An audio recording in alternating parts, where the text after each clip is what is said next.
Muita gente tem perguntado como o Brasil deveria agir no caso de um conflito mundial que resultasse numa guerra direta entre Estados Unidos e Rússia. A posição que o Brasil deve ter, ela parte de um amadurecimento do histórico da diplomacia brasileira. E aqui nós vamos explicar rapidamente como que o Brasil agiu na Primeira e na Segunda Guerra Mundial, como que o Brasil desenvolveu sua tradição diplomática e quais são os preceitos constitucionais que guiam a tomada dessa possível decisão.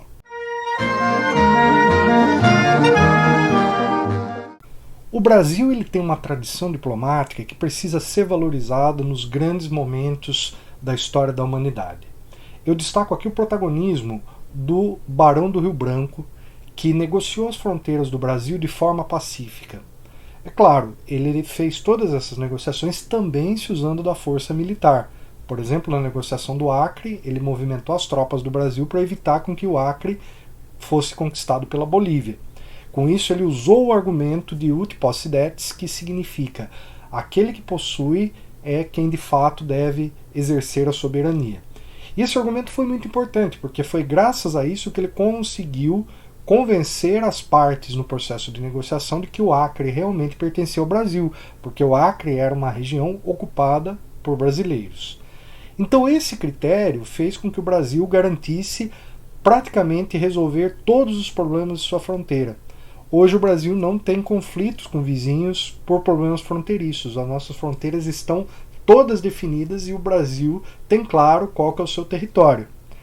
Não só isso, como o Brasil ele fica numa posição que ele pode inclusive mediar conflitos de fronteiras não solucionadas na América do Sul. Então o legado do Barão do Rio Branco, obviamente que ele foi se desenvolvendo ao longo da história. E aqui eu já começo falando sobre a questão da Primeira Guerra Mundial. Como que o Brasil se portou naquele conflito? Bom, o Brasil, num primeiro momento, declarou-se neutro, porque o Brasil tinha negociação com ambas as partes. Lembrando que havia a Tríplice Aliança e a Tríplice Entente que disputavam. A Entente, naquele momento, chamada de Entente Cordiale, reunia a França, Inglaterra e Rússia, e, do outro lado, a Tríplice Aliança envolvia ali a Alemanha, a Itália e a Áustria, o Império Austro-Húngaro. O Brasil, naquele momento, tomou uma posição de neutralidade. Entretanto, começou a ter problemas com a Alemanha, porque a Alemanha começou a atacar navios brasileiros, por uma questão ali interna da Europa.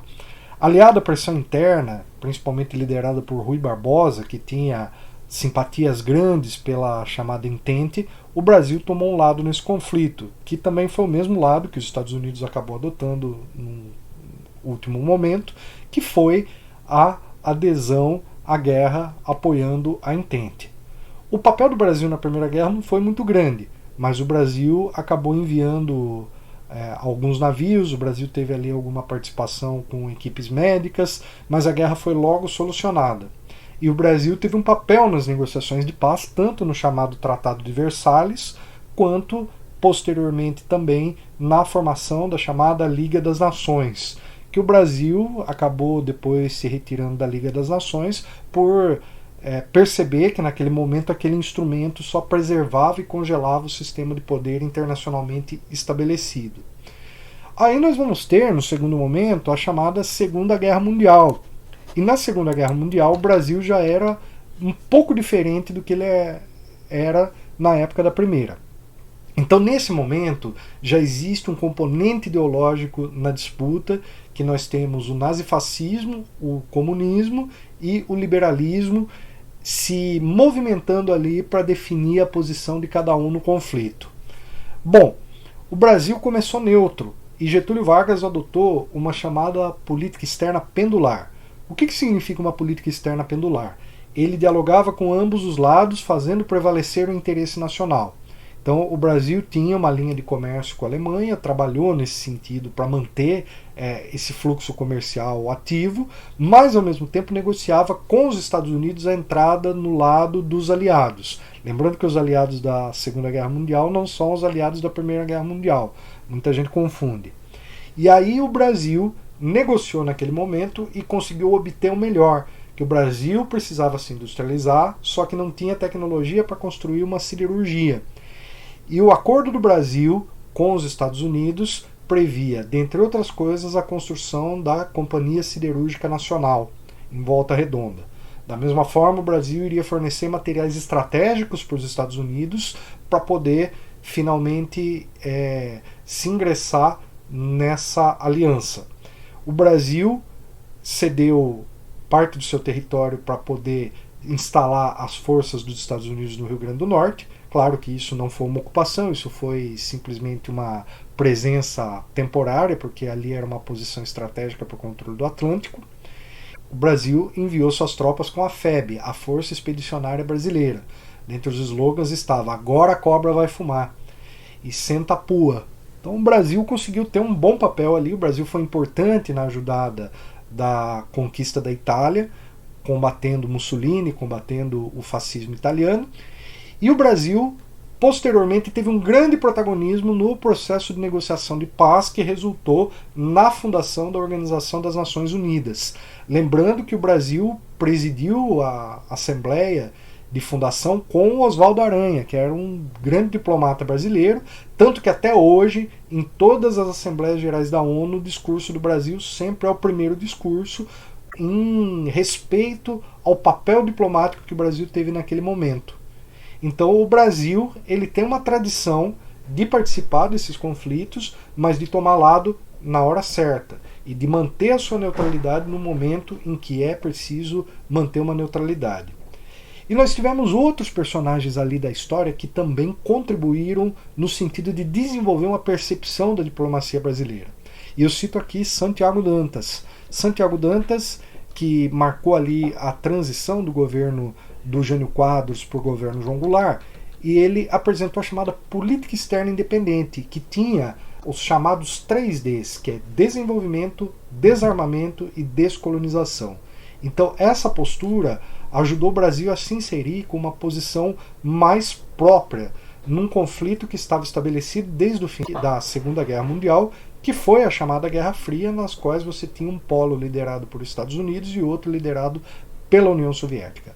O Brasil naquele momento tomou a correta e acertada posição de se colocar como um ator independente. E aí se aproximando também do que viria a ser o bloco do chamado Terceiro Mundo. Apesar do Brasil nunca integrar formalmente esse movimento, o Brasil dialogava com eles e procurava manter uma equidistância com relação aos dois países, exceto quando veio o golpe de 64, o golpe militar, que alinhou o Brasil automaticamente aos interesses dos Estados Unidos no primeiro momento, mas no segundo momento o Brasil se realinhou. E o exemplo é o governo Geisel, que mesmo reprimindo os comunistas no Brasil, ele apoiou a independência de Angola e Moçambique, tendo uma posição muito clara ali de que o Brasil, a partir daquele momento, teria uma posição independente. Inclusive, por exemplo, quando os Estados Unidos se opuseram a que o Brasil tivesse um programa nuclear, o Brasil se aproximou na época da Alemanha Ocidental e criou um programa nuclear brasileiro. Então essa independência nas relações internacionais do Brasil é necessária para se perceber os conflitos. E aí nós tivemos uma série de acontecimentos que veio com a redemocratização, e eu destaco aqui a Constituição de 1988, que tem que ser a grande bússola para orientar a política externa do Brasil hoje e no futuro. Então eu quero aqui repetir para vocês o artigo 4º da Constituição da República Federativa do Brasil. Então ele diz o seguinte: a República Federativa do Brasil rege-se nas suas relações internacionais pelos seguintes princípios: 1. Independência nacional. 2. Prevalência dos direitos humanos. 3. Autodeterminação dos povos. 4. Não intervenção. 5. Igualdade entre os Estados. 6. Defesa da paz. 7. Solução pacífica dos conflitos. 8. Repúdio ao terrorismo e ao racismo. 9. Cooperação entre os povos para o progresso da humanidade. E 10. Concessão de asilo político. Então, rapidamente, vamos analisar o que significa cada um desses pontos. Em primeiro lugar, a independência nacional. Esse é o nosso grande mote. Estamos no bicentenário da independência. O Brasil se tornou um país independente em 1822. Então, o princípio da independência nacional, ele é a nossa grande baliza. Ou seja, o Brasil tem interesses próprios e enxerga o mundo a partir do seu próprio ângulo. E isso é um imperativo para se definir a política externa. Então, a nossa perspectiva não parte de um fator externo, mas de um fator interno. E o fator interno é a defesa da independência e da soberania do Brasil, dos seus interesses enquanto país, enquanto povo, enquanto Estado. Isso é central porque aí o Brasil vai saber como mexer as peças de acordo com as suas necessidades. Em segundo lugar, a prevalência dos direitos humanos significa que, acima de tudo, o Brasil ele entende que é necessário se respeitar os povos e a humanidade como um todo, independente de que nacionalidade se tenha, de que raça, de que gênero, mas que a gente entende que é necessário se respeitar os direitos humanos. Entretanto, é preciso a gente fazer aqui uma ressalva de que os direitos humanos vêm sendo politizados como pretextos para se fazer a guerra. Então, o discurso da OTAN, que é o R2P, responsabilidade para proteger, ele é hipócrita, porque ele acusa de desrespeito dos direitos humanos aqueles que estão no campo oposto ao dos interesses dos Estados Unidos, da União Europeia ou da OTAN em determinado momento, mas ele desconsidera aqueles que desrespeitam os direitos humanos e que são seus aliados. Então, no conflito da Rússia e da Ucrânia atualmente, por que é reivindicado o desrespeito dos direitos humanos no ataque da Rússia atualmente, mas por 8 anos se ignorou o desrespeito aos direitos humanos feito pela Ucrânia? Porque aí a Ucrânia encontrava-se sob o guarda-chuva da proteção dos Estados Unidos e da União Europeia e da OTAN. Então, o respeito à prevalência dos direitos humanos tem que servir para todos e não só para aqueles que se coloca o holofote. Enquanto está tendo uma guerra hoje na Ucrânia, se está ignorando a guerra no Iêmen, a guerra na Somália e a guerra na região do Oriente Médio, especialmente na Síria, na Palestina. Então, portanto, o Brasil ele precisa ter a devida isenção para não agir de acordo com os interesses que não são dele. O princípio da autodeterminação dos povos ele é fundamental, porque o povo que tem que decidir o seu destino. E aí nós entramos num debate para a gente entender quem realmente está definindo o destino de quem em cada momento da história. Por exemplo, hoje é difícil a gente dizer que a Ucrânia se trata de um Estado soberano, porque o destino da Ucrânia foi decidido muito mais pelos Estados Unidos e a União Europeia do que propriamente pelo povo ucraniano, visto que isso foram vazados áudios da embaixadora dos Estados Unidos, Victoria Nuland, durante o golpe de 2014, dizendo que os Estados Unidos investiram naquele golpe. Então se trata aqui de ter uma clareza de que a autodeterminação dos povos ela precisa partir de baixo. E aí a gente questiona, por exemplo, né, a República de Donetsk e Lugansk, ela tem direito à autodeterminação? E aí vem aquela pergunta, se eles declararam que se separaram do território ucraniano, eles merecem ou não ser reconhecidos enquanto um povo autodeterminado? Então esse debate ele é bastante profundo e precisa ser entendido caso a caso. Entretanto, esse é um princípio constitucional. Nós não podemos aceitar o colonialismo. O que é o colonialismo? É quando um povo não é determinado por si mesmo, ele é controlado por uma força externa. Então isso é uma postura que o Brasil estabelece. O quarto princípio é o da não intervenção, o que significa que a gente não concorda constitucionalmente com uma intervenção militar. E aí a gente tem que condenar todas. Temos que condenar quando os Estados Unidos invadem o Iraque, o Afeganistão, a Somália, quando eles bombardeiam a Líbia, a Síria e por aí vai. Da mesma forma que precisamos usar a mesma régua para condenar a posição da Rússia com relação à Ucrânia. Isso não significa negar o que motivou cada um desses conflitos. Então, o Brasil, nesse sentido, ele propõe uma saída pacífica e negociada, que é um ponto que eu vou falar daqui a pouquinho. O quinto ponto é a igualdade entre os estados, ou seja, o Brasil, por exemplo, considera equivocada a atual estrutura de poder da ONU, porque ela dá a 5 estados o poder de veto no Conselho de Segurança da ONU. E essa situação ela gera uma série de desequilíbrios que não dizem respeito ao mundo atual. Essa é uma configuração política do pós-Segunda Guerra Mundial que precisa ser revista, porque hoje ela não dá a igualdade aos estados. O Brasil tem por política o sexto ponto, que é a defesa da paz. Então o Brasil ele prefere um mundo onde haja paz e não guerra. Só que a paz ela tem que ser estabelecida em bases concretas. Não pode ser uma paz que seja imposta pelo mais forte para que os mais fracos obedeçam. E para isso a gente precisa entender quais são os motivos que levaram à guerra. No caso da Rússia atualmente foi o processo de expansão da OTAN. Então o Brasil entra no seu 7º ponto, que é a solução pacífica dos conflitos. Então, compreendendo o que levou aos conflitos, nós podemos propor uma solução, e não o contrário.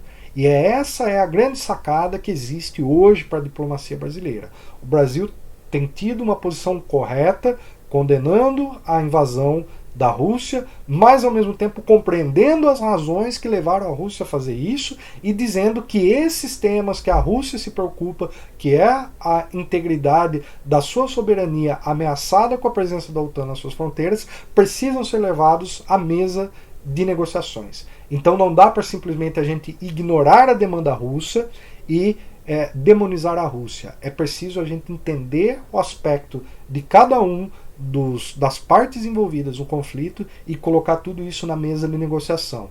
Então, a solução diplomática é sempre a saída que o Brasil vai defender por tradição diplomática. O repúdio ao terrorismo e ao racismo. Aqui nós temos uma questão que o Brasil é um país formado por diversas etnias e que criou uma única nacionalidade mestiça, em que brancos, negros, indígenas, orientais, povos vindos de todas as nacionalidades formaram um povo novo.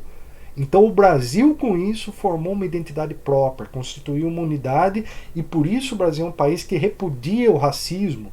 E o racismo ele não é só da forma como a gente vê no Brasil ou como a gente vê nos Estados Unidos. Por exemplo, hoje o que está acontecendo com relação à Rússia e à Ucrânia desencadeou uma onda de racismo contra russos na Europa. Então o racismo não é só pela cor da pele.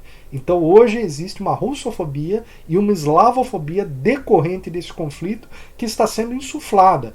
Então, por exemplo, quando um restaurante em São Paulo anuncia que não vai mais fazer estrogonofe porque é um prato russo, ou quando é boicotada uma mostra de cinema russo, ou quando se para de ensinar o idioma russo por causa de um conflito pontual, isso sim se trata de racismo. Então o racismo ele precisa ser visto de forma mais abrangente, não simplesmente com a nossa realidade histórica, porque isso resulta numa forma de se agir politicamente em termos das relações internacionais.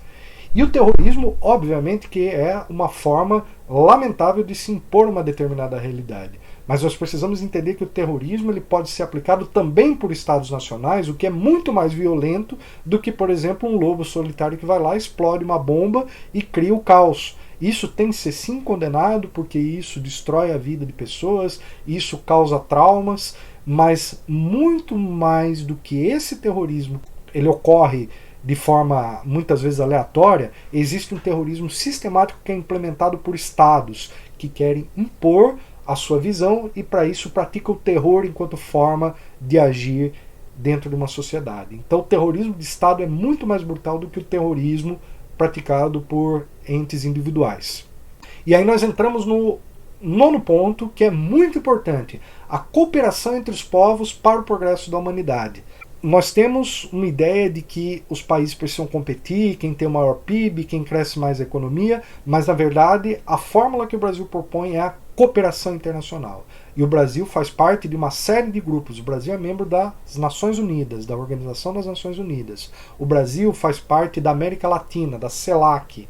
O Brasil ele faz parte da Unasul, a União das Nações Sul-Americanas. O Brasil é BRICS, Brasil, Rússia, Índia, China e África do Sul. O Brasil ele é parte da Comunidade dos Países de Língua Portuguesa.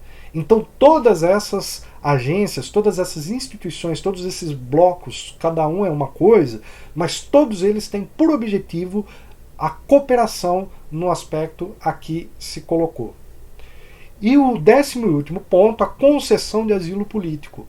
O Brasil recebe refugiados, o Brasil recebe pessoas perseguidas por determinados regimes e sempre são bem-vindos. Lembrando que o Brasil é um país de imigrantes.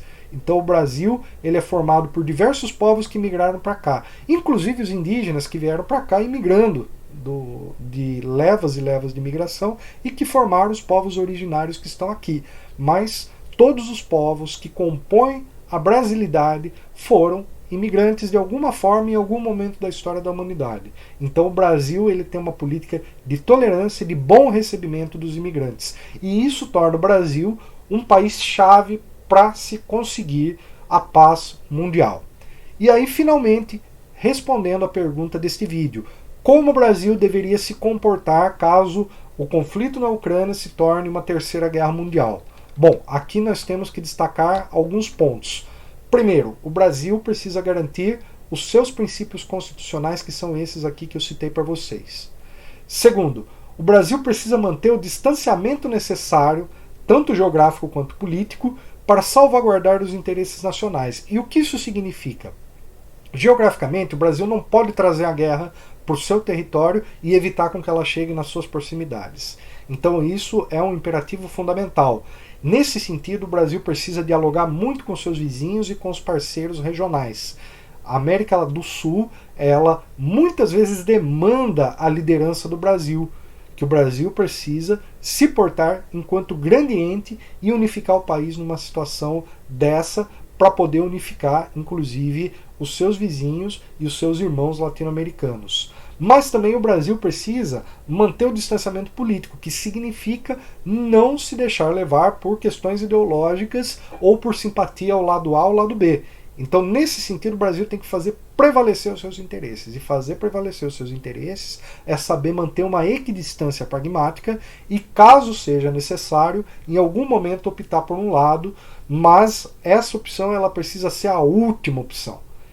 A última de todas as opções. O Brasil precisa procurar, então, manter a sua neutralidade, porque, inclusive, o Brasil ele pode ser convidado, e aí o Brasil precisa exercer o seu papel de liderança para poder ajudar na negociação dos conflitos. Um terceiro ponto que eu ressalto é não estabelecer nenhum tipo de alinhamento automático. Um alinhamento automático com qualquer potência, em qualquer época histórica, resulta num problema para um país de dimensões continentais como o Brasil. O Brasil ele é uma sociedade complexa, tem 210 milhões de habitantes, é um dos 10 maiores territórios do mundo. O Brasil chegou a ser já a 7ª economia do mundo. Se o Brasil retomar um projeto de desenvolvimento, ele pode estar entre as 5 maiores do mundo nos próximos 20 anos. E o Brasil tem responsabilidade com relação ao seu povo, com relação à sua localização geográfica na América do Sul. Então é preciso ter muita responsabilidade e não alinhar-se automaticamente a nenhuma das potências. Um quarto aspecto é que o Brasil ele tem essa tradição de ser articulador da paz. Então o Brasil, a neutralidade do Brasil pode ser um triunfo para, num segundo momento, ele poder tomar uma posição de ajudar a se levantar os pontos e chegar-se num entendimento para a solução final do conflito com o Tratado de Paz. E por último, vale destacar que este é o retrato atual. Todo esse cenário ele pode mudar a qualquer momento. Entretanto, o Brasil deve se guiar pela sua Constituição e pela sua tradição diplomática. E essa tradição é a busca pela paz. Então, ajudem a compartilhar esse vídeo, curtam, divulguem e, por favor, sigam o nosso canal e vamos em frente para produzir informações de qualidade nesse momento complicado que a humanidade vive e que precisamos cada vez mais de uma posição ponderada, equilibrada, tendo em vista os interesses do Brasil sempre.